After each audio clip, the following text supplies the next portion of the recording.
Remember my water kefir video where I made the apple and the pineapple water kefir sodas? Well, one of them is ready a lot sooner than the other, but that is the apple. So I've been checking this, I've been burping it for the past I think it's 2 days now. I've put this in the fridge to cool off completely, so let's open it.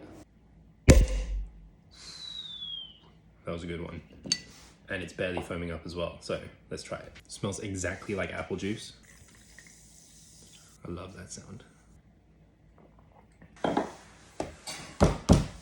I'm gonna be making this more often from now on in bigger bottles. Funny thing from my childhood growing up in Korea, one of the few American things we got pretty early on in Korea was something called Martinelli's apple juice. And more specifically, they had this Martinelli's apple juice, which was sparkling apple juice. And this basically tastes like that. And I grew up on that stuff as well, drank it quite often, loved it. And this does remind me of that, except the carbonation's a lot finer. So it's more like drinking an apple, like a hard apple cider, but it just tastes like apple juice. That's delicious.